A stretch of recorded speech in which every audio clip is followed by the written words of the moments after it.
kajian jelang buka puasa Masjid Ar-Rahman Kauman Gombong yang saya hormati.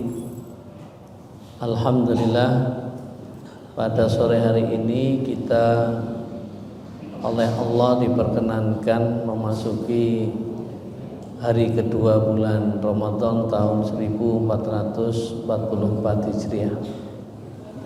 Sholawat dan salam semoga senantiasa Allah curahkan kepada junjungan dan panutan kita Nabi Muhammad sallallahu alaihi wasallam.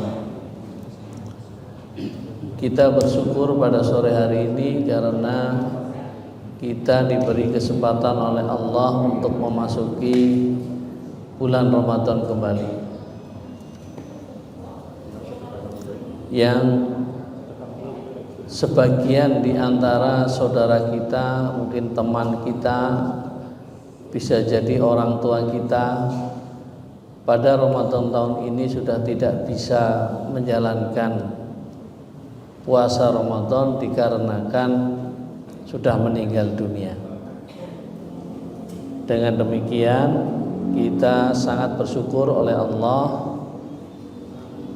doa-doa kita Ramadan tahun yang lalu, mungkin bulan yang lalu, mungkin beberapa bulan sebelum Ramadan, yaitu ketika bulan Rajab, ada doa yang dilantunkan, Allahumma barik lana fi Rajabi wa sabana.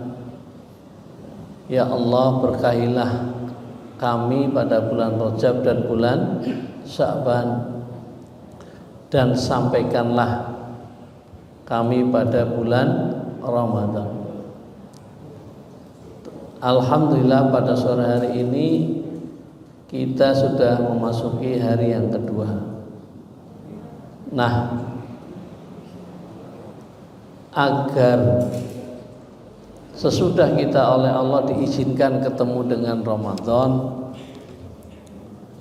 tentunya kita tidak ingin Ramadan yang sudah Allah berikan kepada kita tidak kita manfaatkan, tidak kita isi dengan sesuatu yang maksimal atau yang optimal atau yang sungguh-sungguh. Oleh karena itu, adanya targhib Ramadan, pengajian menjelang bulan Ramadan dan termasuk kajian buka puasa ini adalah dalam rangka menambah bekal kita untuk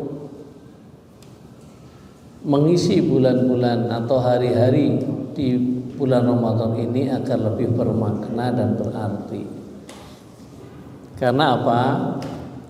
Karena tidaklah seseorang ini akan menghargai sesuatu kalau dia tidak mengetahui manfaatnya. Termasuk ada sebagian orang yang karena tidak mengilmui Ramadan datang disikapinya dengan biasa-biasa saja, ala kadarnya, tidak ada bedanya ketika menghadapi dengan bulan-bulan yang lain. Nah, kita tentunya tidak ingin demikian. Kita ingin ketika Allah mengistimewakan bulan Ramadan, maka kita pun menyambutnya dengan istimewa.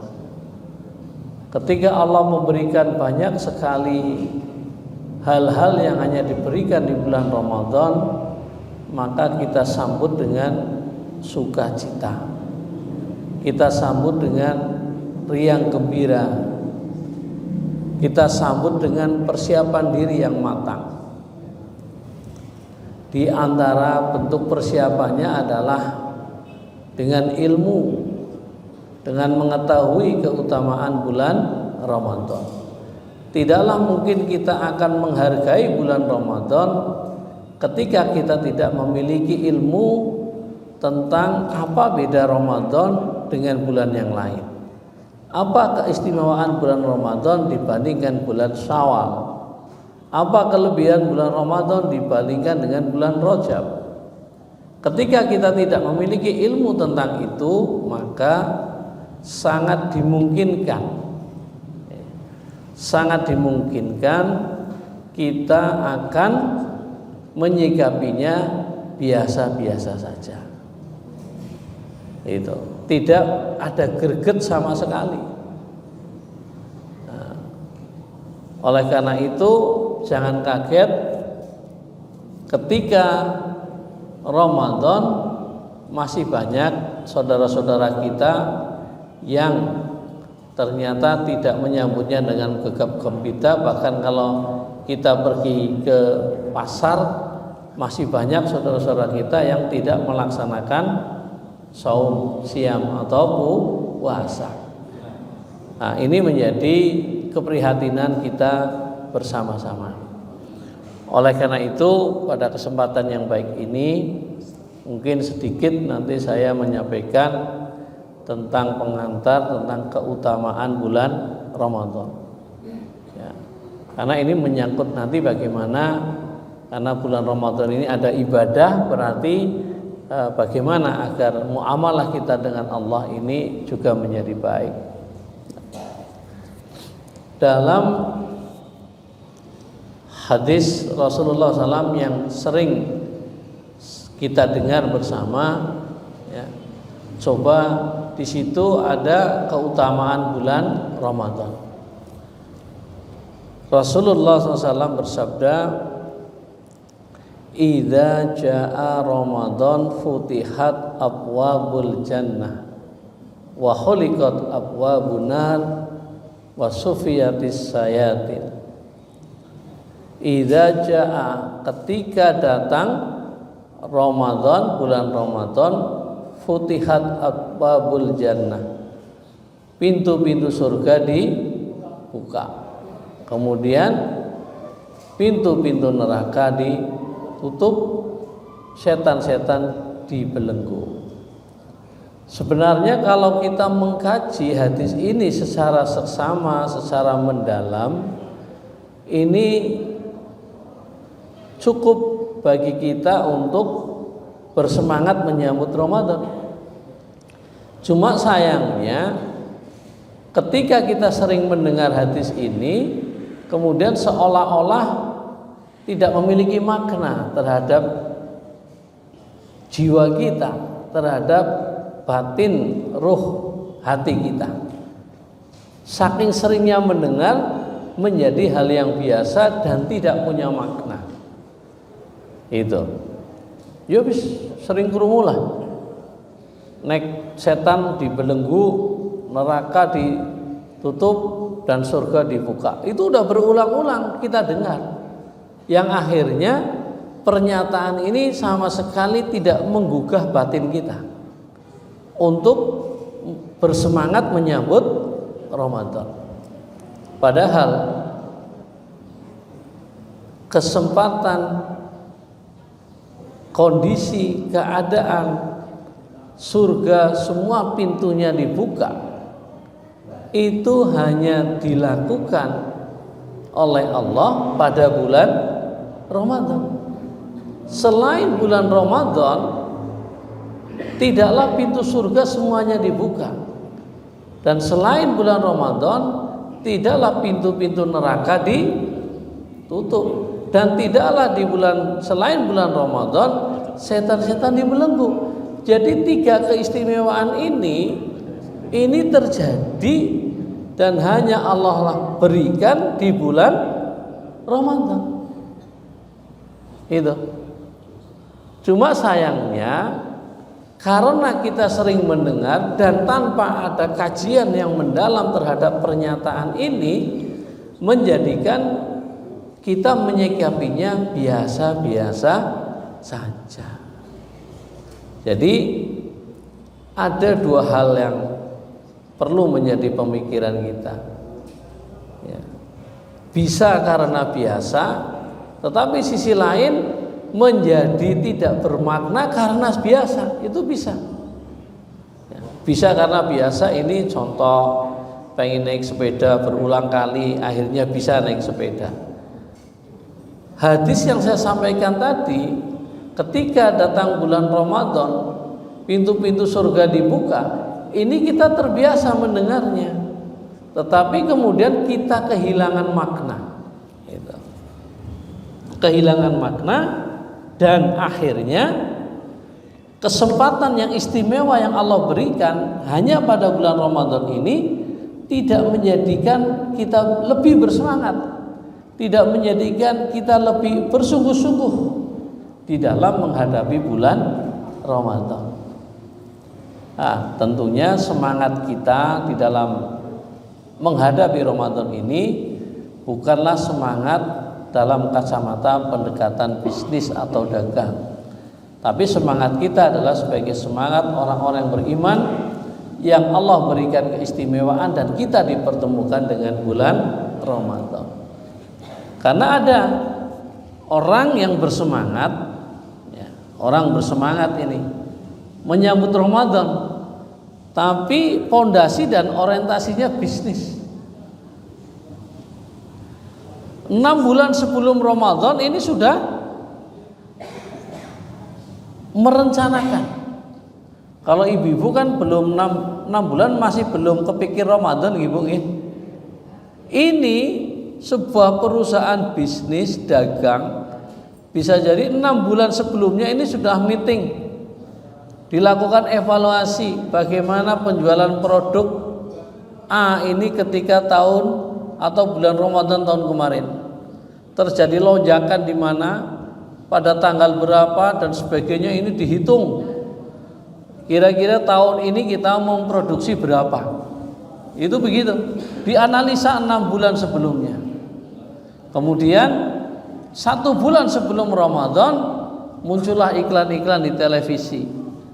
Ketika iklan itu muncul, kita sadar dan kita tahu, oh ini Ramadan sudah dekat karena sudah muncul iklan sirup marjan, gitu kan? Jadi munculnya iklan sirup marjan itu menjadikan kita ingat, oke, bisa arep puasa. Perusahaan sirup marjan sudah bisa jadi 6 bulan sebelumnya. 6 bulan sebelumnya. Tapi sangat mungkin pemilik perusahaan sirup marjan ini non muslim, ya, sangat mungkin. Sangat mungkin. Artinya kalau mereka non muslim, mereka sudah menyambut datangnya Ramadan, tetapi dari aspek bisnis itu. Nah, kita sebagai seorang mukmin ini tentunya tidak demikian, karena kita sudah diseru tadi, ya ayyuhalladzina amanu, wahai orang-orang yang telah menyatakan dirinya beriman, kutiba alaikumusiyam, diwajibkan atas kalian untuk berpuasa. Jadi kita beda dengan mereka. Nah, sehingga kita bisa bersemangat, kita bisa gembrugah bahasa Jawanya menyambut Ramadan itu kalau kita punya ilmu tentang Ramadan.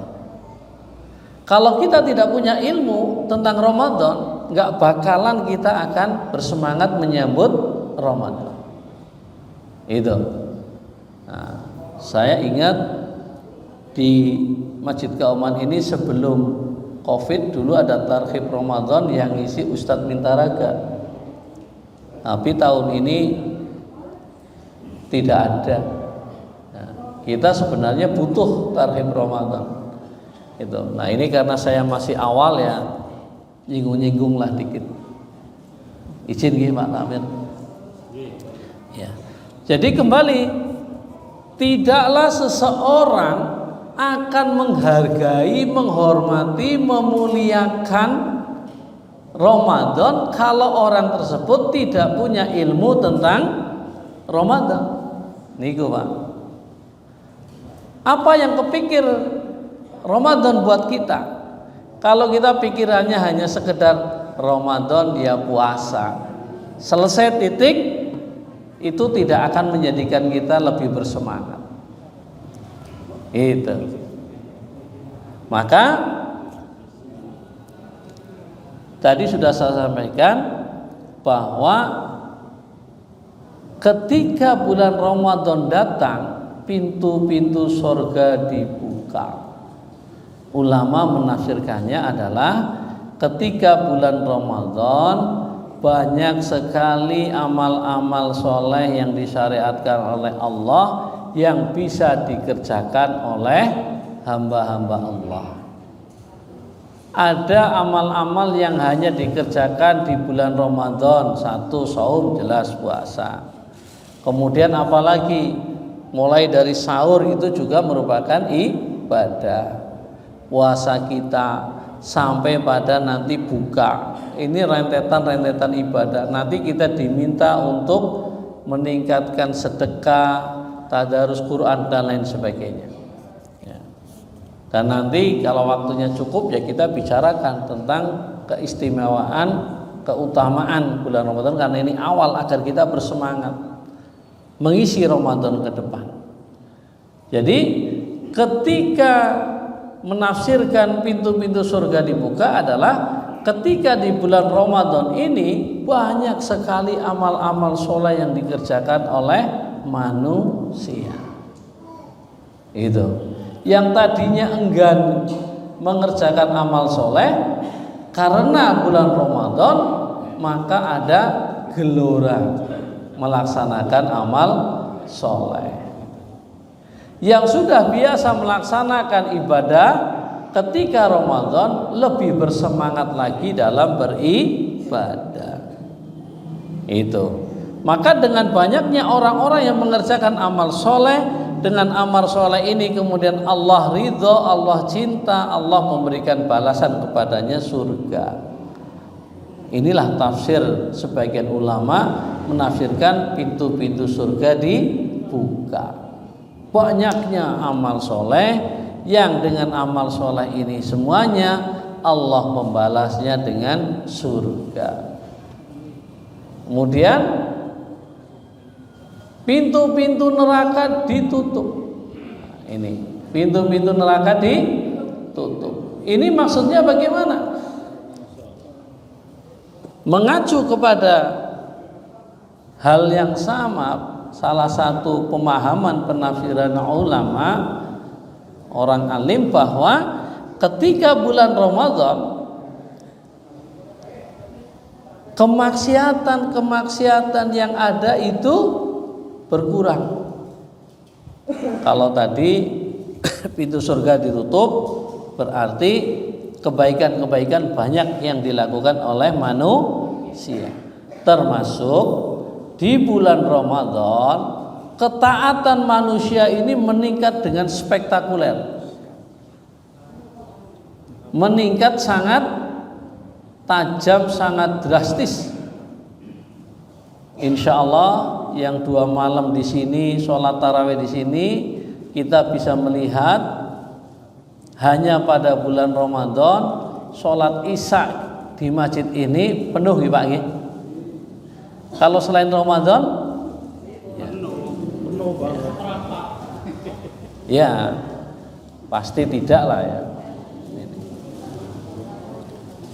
Itu. Jadi dibukanya pintu surga ini kalau Ustadz Umar Mita, keharumannya unta surga ini sampai ke dunia terbukti ketaatan manusia meningkat dengan drastis. Itu Pak. Jadi meningkat dengan drastis. Masjid penuh, musola penuh. Itu.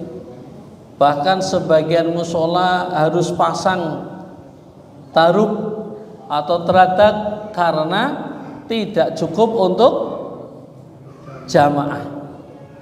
Ini juga suatu bukti bahwa pintu-pintu surga dibuka lebar.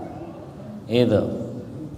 Sehingga orang mudah untuk melaksanakan ketaatan kepada Allah. Meskipun ada fenomena kalau di daerah kita ini, fenomena gejala yang cukup memprihatinkan kita bersama. Apa bentuk keprihatinannya? Ya, kalau boleh Ramadan ini umurnya 30 hari dibagi menjadi 3, 10 hari pertama, 10 hari kedua, 10 hari ketiga, maka kita akan menemukan sebuah fenomena yang sungguh memprihatinkan. 10 hari pertama masjid musola di Gombong sekitarnya hampir bisa dibilang penuh. Gini apa betul? 10 hari pertama loh. 10 hari kedua kira-kira tambah penuh apa mulai berkurang? Mulai berkurang. 10 hari ketiga semakin berkurang apa masih tetap? Semakin berkurang. Itu fakta. Padahal Bapak Ibu kalau mau jujur, Masjid Kauman ini ya tidak geser, tidak pindah, masih di sini. Kan ya, jalan ke masjid yang biasa kita lalui juga tidak berubah. Artinya kita masih hafal jalannya. Orang-orang di sekitar Masjid Kauman termasuk kita, ini juga rumahnya tidak pindah. Kita tidak mudik, tidak kemana-mana. Tetapi ternyata ketika mendekati Syawal, malah 10 hari terakhir masjid-masjid semakin sepi. Ini bertolak belakang dengan Masjid Nabawi dan Masjidil Haram. Di Masjid Nabawi dan Masjidil Haram justru pada 10 hari terakhir di sana masjidnya semakin penuh. Terbukti umroh 10 hari terakhir biayanya lebih mahal. Terus gimana Pak Idi? Nah, lebih mahal. Jenengan umroh di luar Ramadan mungkin biayanya sekarang taruhlah 28 juta. Iya, paling murah itu. Ketika Ramadan sudah mendekati atau lebih dari 30 juta.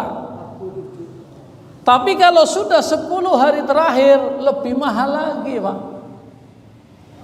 Kenapa? Karena alhamdulillah di tanah haram sana ini masih terjaga tradisi budaya sunnah Rasul, gitu loh. Artinya sunnah Rasulnya ini masih terjaga. Apa yang saya maksudkan dengan sunnah Rasul? Rasulullah Muhammad SAW ketika 10 hari terakhir ini beliau justru lebih bersungguh-sungguh. Bersungguh-sungguh dalam apa? Dalam taqarrub illallah, dalam mendekatkan diri kepada Allah. Bagaimana wujud cara mendekatkan diri kepada Allah? Semua ibadah ditingkatkan. Sholatnya ditingkatkan kualitasnya, kekhusyuannya, zikrullahnya, tilawah, tadarus, baca Qur'annya. Sampai-sampai karena bersungguh-sungguhnya beliau di dalam taqarrub illallah, beliau meninggalkan rumah. Loh kemana? Kok meninggalkan rumah? Pindah kemana? Pindah ke masjid selama 10 hari. Insya Allah saya bukannya suudzon, semua jamaah yang hadir termasuk yang ngomong belum pernah pindah rumah. Dari rumah ke masjid termasuk ketua takmir. Dereng nate. Itu paling malam dah. Nah ini pindah rumah ya orang mau bengi, mau pindah rumah 10 hari. Mas Didi singin yang paling bengi Pak. Itu. Ini jadi itu bukti. Kenapa? Ya karena Rasulullah SAW ini panutan kita dan tahu mulianya 10 hari terakhir sehingga beliau bersungguh-sungguh. Lah kalau di Gombong 10 hari terakhir masjidnya makin sepi, yang rame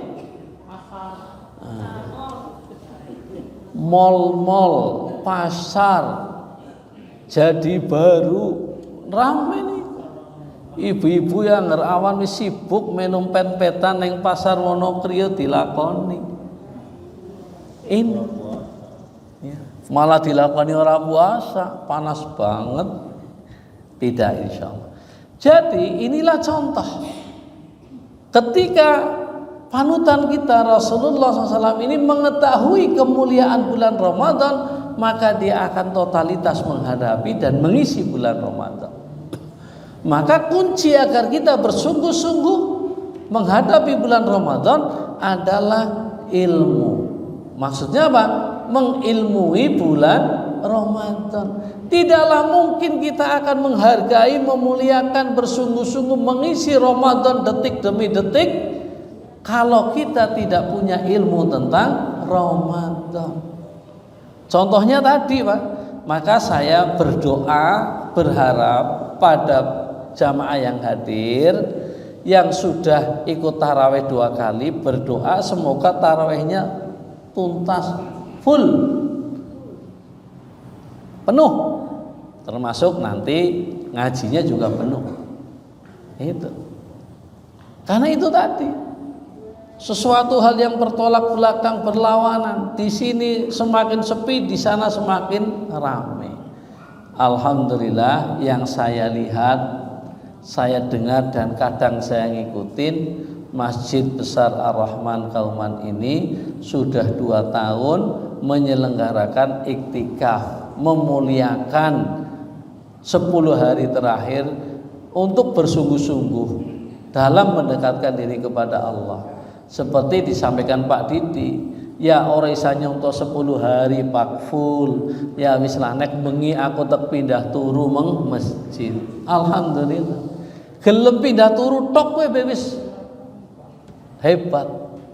Masalahnya wis biasa turu ning rumah puluhan tahun, arep pindah rasane apot.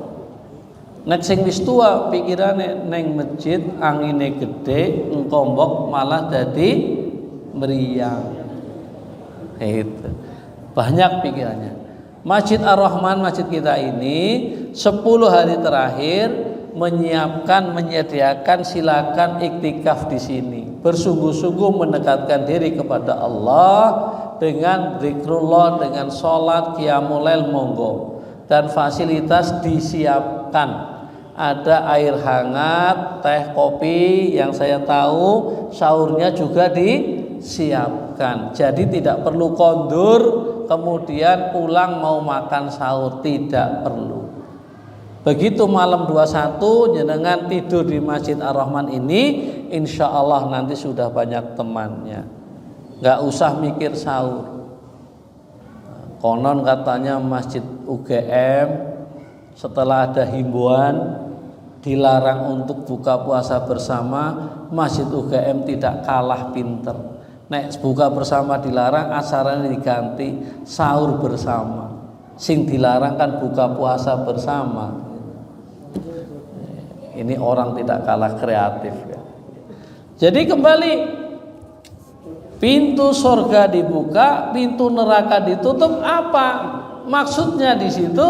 Ulama menafsirkan ketika bulan Ramadan, arena, tempat, warung, kafe, apapun yang biasanya untuk maksiat pada ditutup. Yang saya tahu ini yang biasanya melayani sebagai tempat untuk kemaksiatan, ketika Ramadan mereka tahu diri, sadar diri, malu, tutuplah akhir Ramadan. Itu. Ini artinya apa? Artinya peluang kesempatan berbuat maksiat semakin sempit di bulan Ramadan. Apalagi kalau sudah seperti ini, pemerintah daerah misal mendukung setiap hari dilakukan razia oleh Satpol PP. Kalau ada tempat-tempat kemaksiatan buka, maka langsung ditutup atau diingatkan. Nek bandel dicabut izinnya, misal begitu. Wah, kalau seandainya begitu ya, mungkin kalau ketua, bupatinya Ahmad Muhrodi ya, bisa jadi aturannya begitu. Nek puasa tempat maksiat tutup total. Begitu. Nek bupatine Ahmad Muradi. Tapi bupati ini untuk Ahmad Muradi ya. Belum. Siapa ngerti. Itu. Jadi kemaksiatan dipersempit, ketaatan dibuka lebar ketika Ramadan ini. Alhamdulillah. Peristiwa begini ini Pak, Bu, kita duduk bersama-sama di Baitullah, di rumahnya Allah. Kita duduk bersama-sama menunggu datangnya waktu buka, di mana orang yang berpuasa mulai puasa sampai buka didoakan oleh malaikat. Kita berada di majelis ilmu, di mana di sini dilantunkan, disampaikan, diucapkan kalimat-kalimat thayyibah, mengagungkan asma Allah. Kita bersama-sama melaksanakan saum, melaksanakan siam, puasa sebagai bentuk ketaatan kita kepada Allah. Duduk bersama. Ini suasana yang terjadi hanya di bulan Ramadan. Itu luar biasa Ramadan itu, Pak. Maka rugilah orang-orang yang tidak memuliakan dan tidak mengistimewakan Ramadan. Itu. Kemudian yang berikutnya adalah setan-setan dibelenggu.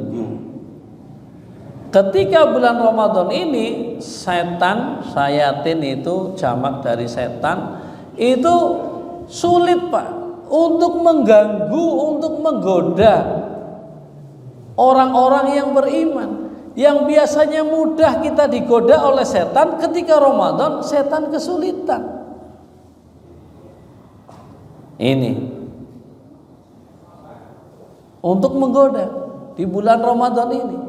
Ya kalau ada pertanyaan, kayak jadi neng pasar Pak, ya itulah. Ya.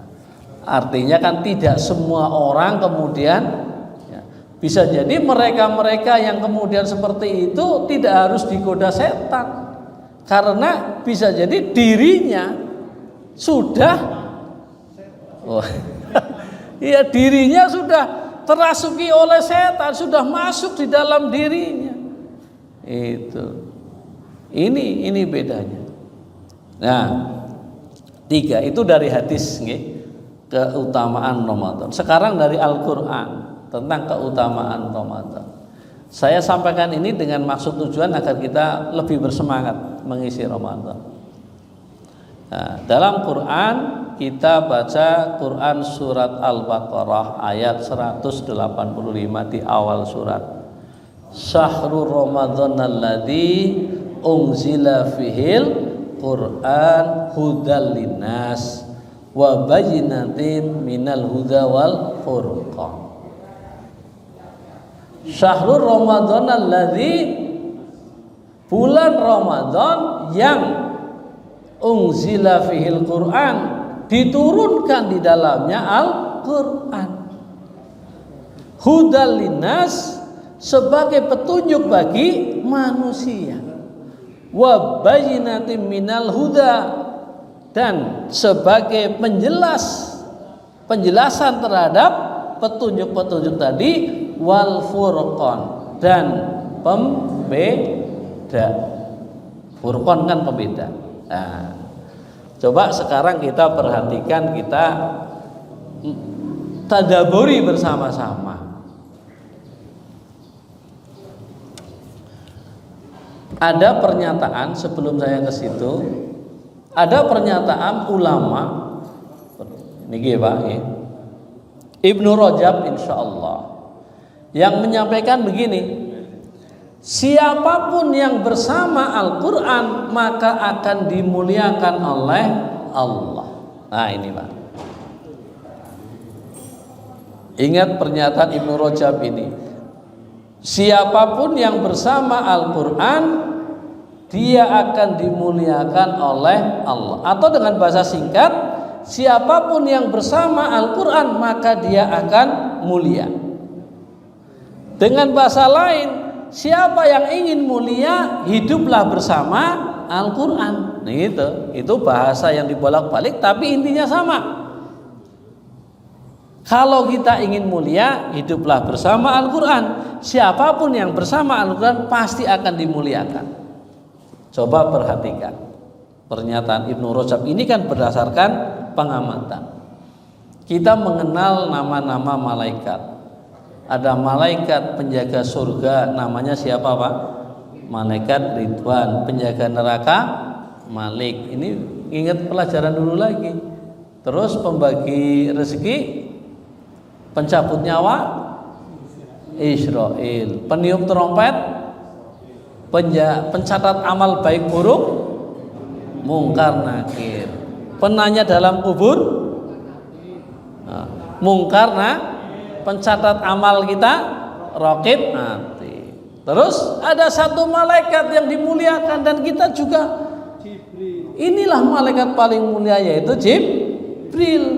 Kenapa Jibril mulia? Karena Jibril bersama Al-Quran. Kok bisa Jibril bersama Al-Quran? Karena Jibril lah yang diperintahkan oleh Allah menyampaikan wahyu Allah kepada Muhammad Sallallahu Alaihi Wasallam. Disinilah Jibril mulia karena Jibril bersama Al-Quran. Yang kedua, bulan Hijriah ada 12 bulan, Pak. Di situ ada satu bulan yang paling mulia, yaitu bulan Ramadan.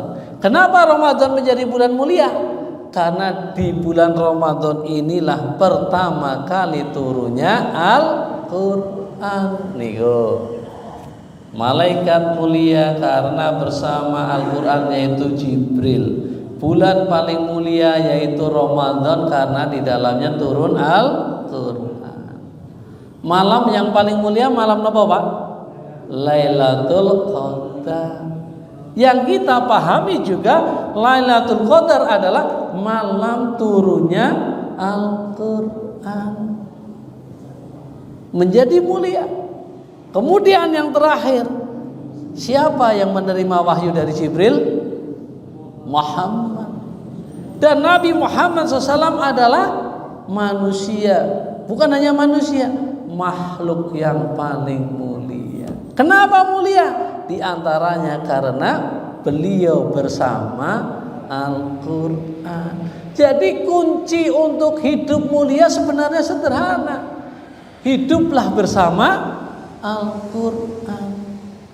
Siapapun yang bersama Al-Quran insya Allah akan dimuliakan oleh Allah. Nah, Ramadan ini adalah bulan turunnya Al-Quran. Maka dekat-dekatlah kita kepada Al-Quran, Bapak Ibu. Ini kan sudah hari kedua. Siapa yang sudah lewat juz keempat? Ibu-ibu mau juz pinten, Bu? Juz mangga. Beda karep. Bagaimana mencintai Al-Quran? Saya memiliki pemikiran. Ini pemikiran saya. Ada beberapa tingkatan mencintai Al-Quran, meskipun itu bukan strata, bukan urutan begini. Bisa gabung. Pertama, seseorang dikatakan mencintai Al-Quran ketika dia memiliki Al-Quran. Ini mengaku cinta pada Al-Quran tapi nggak punya Quran. Bisa dipertanyakan kan? Gini apa bener? Iya. Oh, cinta Al-Quran ya cinta. Apa kitabmu Al-Quran duwe orang? Nah. Nek orang di Quran kok mengaku cinta, ini sudah kayaknya cintanya dipertanyakan. Itu begitu. Punya Al-Quran. Setelah punya, yang kedua naik lagi. Apa? Bisa membaca Al-Quran dan mendawamkan, membiasakan diri membaca Al-Quran. Apalagi di bulan Ramadan. Maka saya sarankan kepada jamaah yang Ramadan kemarin jenengan kok hanya khatam sekali, targetkan di bulan Ramadan tahun ini jenengan bisa khatam 2 kali. Yang bulan Ramadan kemarin jenengan khatam 2 kali, targetkan di bulan Ramadan tahun ini jenengan khatam 4 kali. Yang bulan Ramadan tahun kemarin khatam 4 kali, targetkan di bulan Ramadan tahun ini khatam 8 kali. Wah, apot banget ya Pak? Iya, apot. Tetapi Imam Syafi'i rahimahullah, Imam Syafi'i ketika di bulan Ramadan beliau khatam Quran berapa kali? 60 kali. 60 dibagi 30 ketemunya 2. Berarti sehari khatam 2 kali. Ana sing nyauri, ora kerja kone kowe. Nek sing ibu ngene nyauri, ora momong kon. Ya. Ora masak, ora momong, ora nyambut gawe. Lah rumangsane sih Imam Syafi'i siapa? Iya beda. Kelasnya Imam Syafi'i membaca dengan kita juga kecepatannya pasti berbeda. Kita baca bisa jadi beliau sudah hafal. Kita baca butuh beberapa jam, beliau hanya beberapa menit.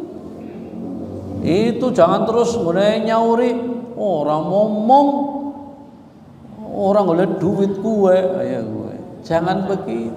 Imam Abu Hanifah sama Imam Malik juga begitu. Rasulullah SAW ini ketika Ramadan malamnya dibimbing oleh Jibril seringkali di dalam membaca Al-Quran. Maka minimal pada level kedua inilah kita tingkatkan ibu-ibu yang sudah bisa membaca Al-Quran. Ayo ditargetkan minimal lah dalam sebulan ini khatam sekali itu minimal. 1 hari Ramadan 1 juz, sehingga 30 hari pas 30 juz. Dan itu sebenarnya tidak susah. Kuncinya adalah kalau kita punya kemauan. Saya lah heran Pak, heran gimana Bu? Nek nonton sinetron orang ngantuk betah. Nek nyekel HP WA-an ya bisa jam-jaman. Tapi nek maca Quran sedela bae ngantuk. Nggih napa mboten? Bahasane kowe mau setane ganduli. Berarti nek jenengan nonton sinetron ora diganduli setan. Nah, dadi setan. Malah dadi setan dari Pak Edi gitu. Iya, ini kenapa? Kalau menurut saya karena hati kita ini belum connect Pak dengan Al-Qur'an, Pak. Sehingga ketika hati kita nggak connect, energi positifnya nggak hadir, urat-urat atau apa sel-sel yang positif ini nggak keluar. Beda dengan Imam Syafi'i, mungkin nikmat sekali dia membaca Al-Quran. Itu begitu. Kita masih belum bisa, masih terganggu. Begitu. Sehingga ketika hatinya ini sudah connect dengan Al-Quran, seluruh energi positifnya hadir. Matanya melek terus membaca Quran menjadi sangat semangat. Itu begitu. Maka perlu kita biasakan diri kita dengan Al-Quran. Maka saya kemarin di sebuah majelis menyarankan, udah sekarang mulai bukti kita cinta adalah dengan cara bagaimana Al-Quran selalu ada pada diri kita. Kemanapun kita pergi bawa Al-Quran. Meskipun kadang-kadang kita belum sempat untuk membacanya, minimal di tas kita pergi sudah ada Al-Quran. Itulah bukti cinta kita.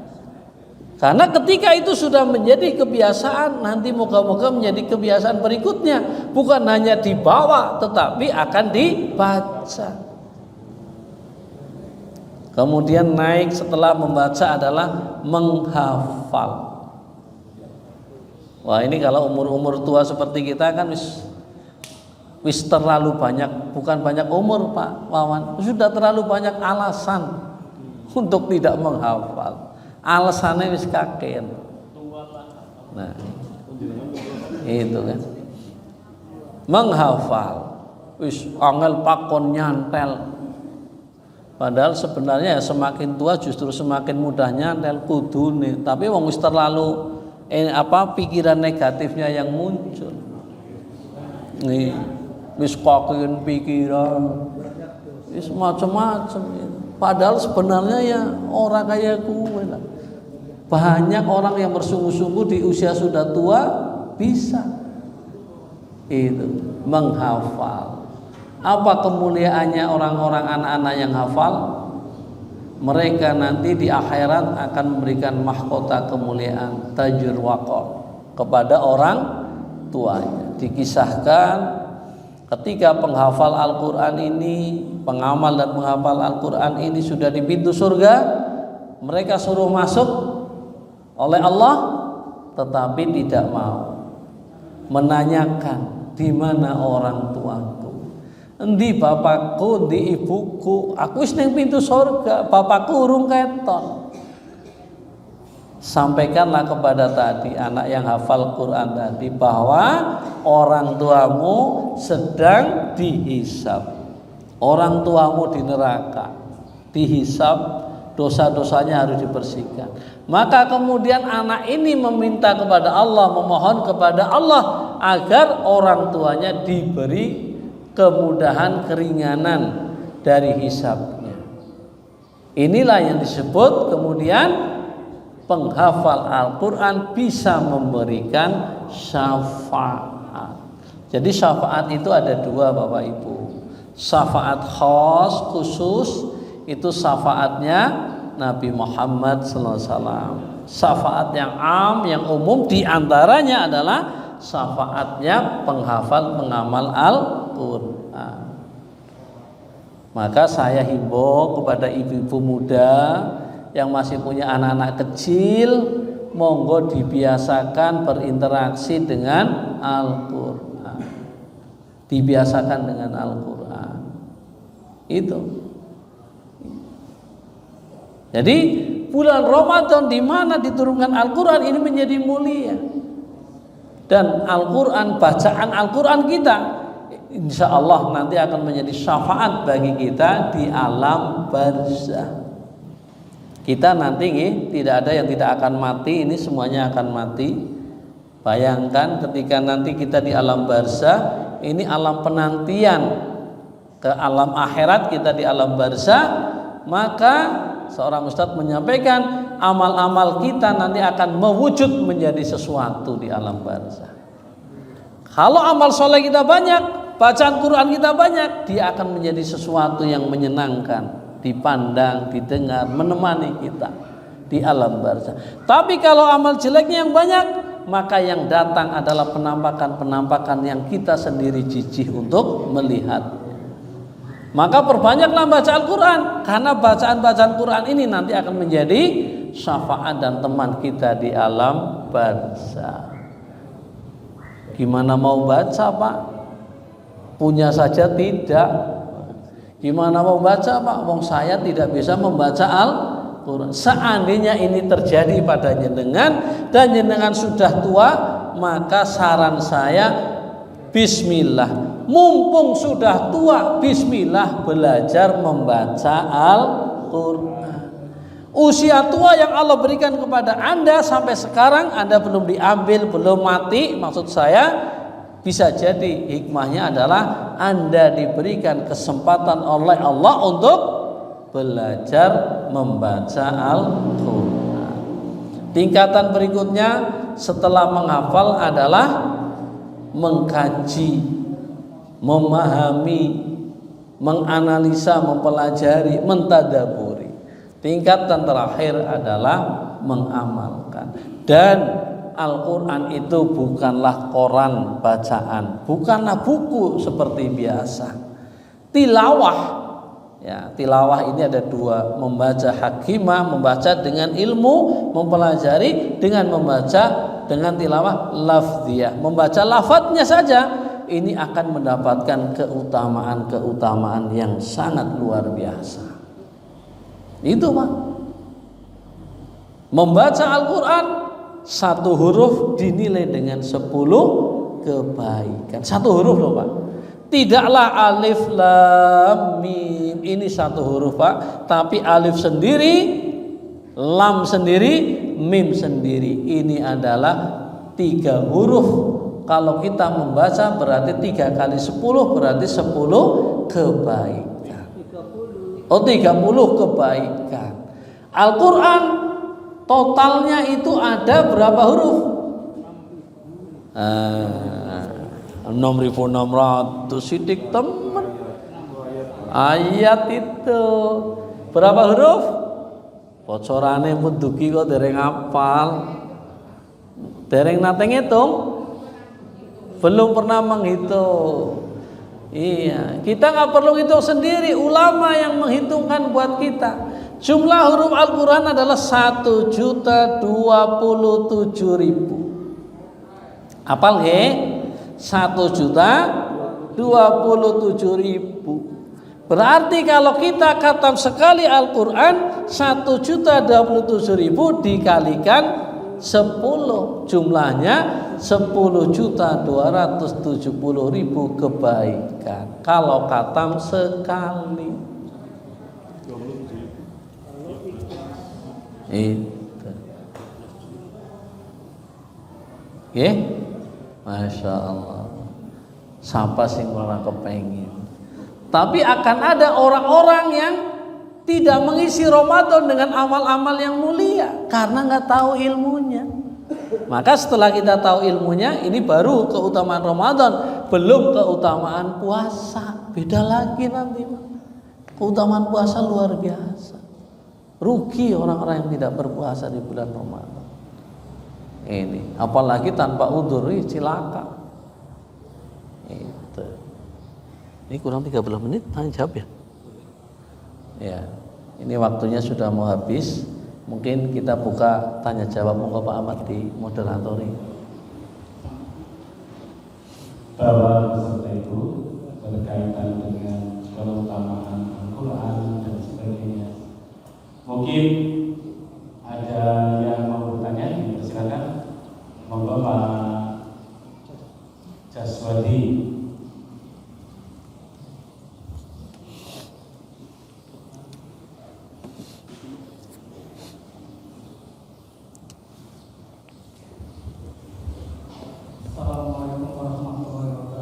Waalaikumsalam. Allah. Ini masalah bacaan Quran. Kalau bulan Ramadan ketinggalan 2 sekali. Tapi kalau sudah habis Ramadan Qurannya akan dikumpul. Ini yang masalah. Dan juga bacaan Quran itu hanya bisa membaca, tapi artinya jarang bisa membaca. Karena kalau artinya jarang bisa membaca kan tidak dapat mengamalkannya Ustaz. Padahal Quran itu kan penuntun hidup kita. Ini penjelasannya gimana Ustaz? Nggih. Pun? Iya. Terima kasih. Satu dulu nanti Pak, waktunya nggak cukup ini. Jadi inilah satu, kenapa ketika Ramadan banyak orang taat diantaranya senang membaca Quran. Nah ini salah satu kemuliaan Ramadan nih, keutamaan Ramadan, yaitu tadi pintu-pintu surga dibuka sehingga banyak orang taat. Itu kan diantaranya juga taat dalam membaca Al-Quran.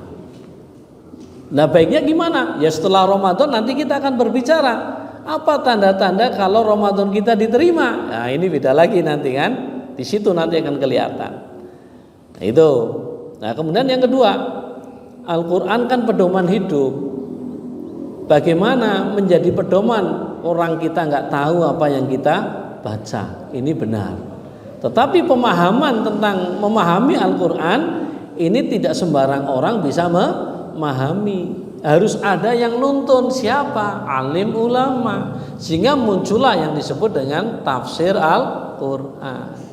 Maka kalau kita ingin memahami Al-Quran, tanpa ilmu-ilmu pendukung, ilmu alat jangan, karena kita tidak memiliki kemampuan. Bacalah tafsir Al-Quran yang sudah masyhur gitu, atau terjemah sudah cukup menolong, karena tidak semua ayat-ayat Al-Quran ini harus ditafsirkan dengan rumit, misal begitu. Ada yang memang mudah untuk dipahami, sampai ada ayat-ayat yang mutasabihat yang memang ulama pun menghindari diri untuk menafsirkannya. Jadi meskipun kita membaca Al-Quran tanpa mengetahui maknanya, tetap bernilai pahala. Beda ketika kita membaca buku. Mau baca novel, habis 5 novel, bisa jadi nggak dapat pahala. Dapat ilmunya iya, keindahan novelnya iya, tapi pahalanya. Tapi membaca Al-Quran meskipun tidak tahu maknanya, alif lam mim, ini sudah 30 kebaikan. 1 kali khatam 1.027.000 kebaikan sudah kita lakukan. Maka jangan tinggalkan untuk membaca Al-Quran meskipun tidak mengerti maknanya. Nggih, Pak Sayadi mengatakan nggih. Jadi kita cintai Al-Quran sesuai dengan kadar kemampuan kita. Aku isane maca baik. Ramadan kemarin 2 kali khatam, sekarang 4, syukur-syukur lebih. Tingkatkan terus, insya Allah itu berpahala yang tidak terhingga. Selanjutnya Pak Edi, ya. Assalamualaikum warahmatullahi wabarakatuh. Salam. Tadi dikatakan bahwa dalam bulan puasa itu pintu-pintu neraka itu ditutup, pintu-pintu surga itu dibuka, dan setan itu diberi. Sehingga banyak orang yang taat beribadah dan sebagainya. Tapi dalam kenyataan itu kan 10 hari pertama masih terus, 10 hari kedua kurang, dan 10 hari ketiga itu lebih kurang lagi. Padahal kan tetap kondisinya masih setan juga dibelenggu. Istilahnya surga juga tetap dibuka lebar-lebar, neraka juga itu. Terus apa kan ini mungkin karena iman sehingga masih tetap orang yang bertahan karena imannya semakin bagus. Dan hubungannya apa? Keimanan ini dengan jauh setan dan sebagainya, sehingga semakin kesini semakin berkurang. Mohon penjelasannya. Terima kasih. Nggih. Jadi kalau saya mengacu kepada Ustadz Umar Mita dan beberapa ustadz yang lain, ya sama, bisa jadi tebal tipisnya iman seseorang ini mempengaruhi, ini jelas ya.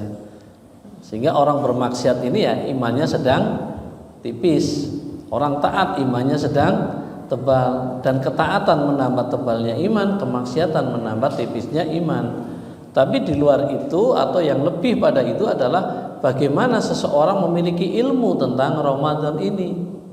Ini yang tadi awal saya katakan. Ketika dia memiliki ilmu tentang Ramadan, maka dia akan tahu tentang nilai, makna, arti, keutamaan Ramadan, kemuliaan Ramadan. Sehingga dia tidak akan menyia-nyiakan Ramadan ini. Ketika yang lain hanya bisa bertahan 10 hari, kok yang ini bisa sampai 30 hari? Kenapa di Masjidil Haram sana kok malah 10 hari terakhir itu mereka malah lebih kencang? Nah, di antaranya kecuali lingkungan yang mendukung, gitu kan? Faktor itu kan ada, gitu. Juga ilmunya, mereka sudah berilmu tentang apa? Tentang sunnah Rasul menghadapi Ramadan. Kalau kita Ramadananya mungkin kita ini di sini dimasukkan satu komplek, harus ikut kepada pimpinannya, ya akan totalitas.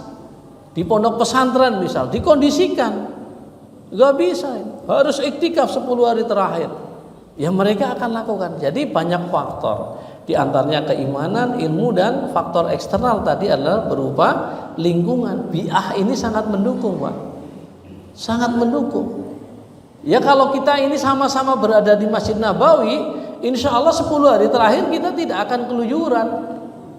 Gini Pak Mboten. Nah, moga-moga nanti Masjid Ar-Rahman kita ini mampu untuk menciptakan suasana yang 10 hari terakhir ke wis neng masjid bela. Entah motivasinya apa tapi sudah tertarik. Menjadi magnet. Masjid itu sudah menjadi magnet, daya tarik yang luar biasa.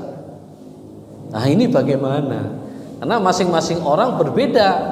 Itu. Cukup dengan panggilan adzan Allahu Akbar, Allahu Akbar, wah langsung mangkat.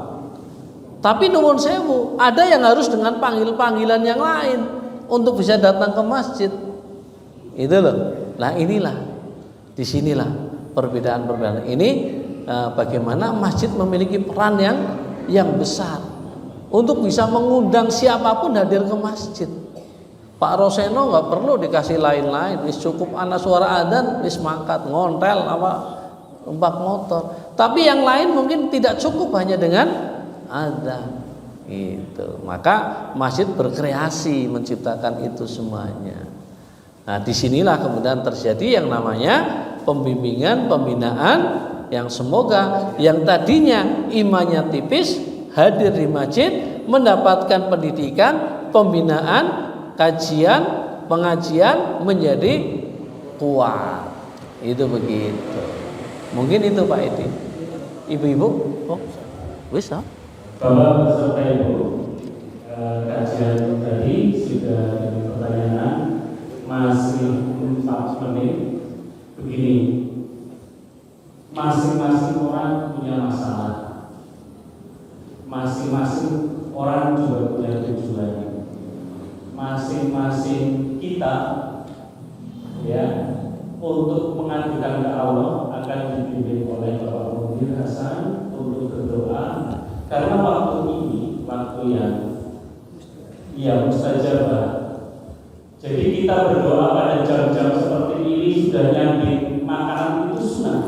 Nah, akan dibimbing oleh Pak Munir, jangan melebihi waktu yang disediakan oleh panitia, karena nanti biar mending kurang jangan lebih. Itu dari 3 menit mulai sekarang. Kepada beliau silakan. Terima kasih. Jadi kalau kita berdoa kepada Allah, ini adalah suatu bentuk bahwa kita husnudzon kepada Allah, berprasangka baik kepada Allah, maka kita memohon kepada Allah. Fungsi doa itu. Yang kedua, doa adalah senjatanya orang mukmin.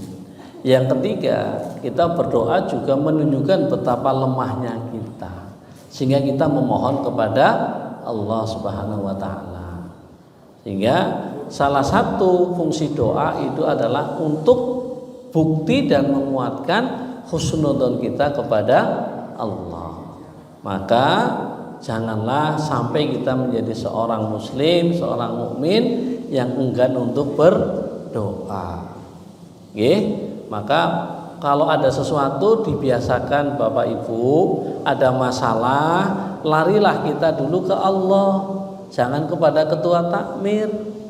Iya, larinya ke Allah dulu, mengadu kepada Allah, kemudian memeras otak, datangin siapa yang bisa membantu kita. Nah, kalau kaitannya dengan ini, mohon maaf ya, kalau kaitannya dengan doa kita buka puasa bersama ya, kalau bisa saya bukannya menentang perintah ini ya, bolehlah kita berdoa, tapi ketika buka puasa bersama ini ada 2 doa tadi pagi baru saya bahas. Ada 2 doa yang bisa dilantunkan. Satu, Allahumma laka sumtu wa bika amantu wa ala rizkika aftartu bi rahmatika ya arhamar rahimin. Ini satu. Tapi menurut Ustadz Adi Hidayat, nah, karena saya bukan nggak punya kapasitas mengkaji doa ini, ada yang menyatakan sahih, ada yang menyatakan dhaif. Nah, yang sepakat sahih yang mana? Doanya zahabat doma'u wabtalatil uruku wasabatal ajru insyaallah. Cukup itu ketika kita berbuka. Doa itu sudah sesuai dengan sunnah Rasul, sudah sesuai dengan yang diajarkan oleh Rasulullah Shallallahu Alaihi Wasallam. Sehingga ketika kita berbuka, bacalah doa tadi Pak, zahabat doma'u, telah hilang rasa hausku, wabtalatil uruku, dan telah basah urat-uratku, wasafatal ajr, dan sudah tetap pahala buatku insya Allah. Makatan nggih, kalau doa yang kedua kan apal nggih? Oh, ini ana tulisannya ya. Nah, sebenarnya kalau tadi ada itu. Atau kita belajar dulu. Oh, dibimbing ya?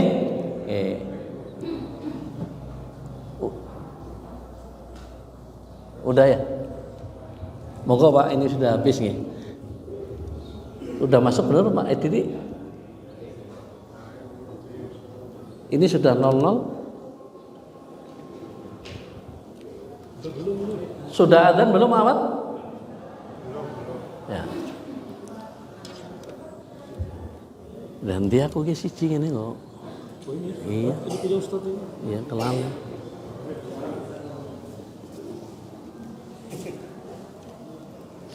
Tak melu adzan aku. Nggih.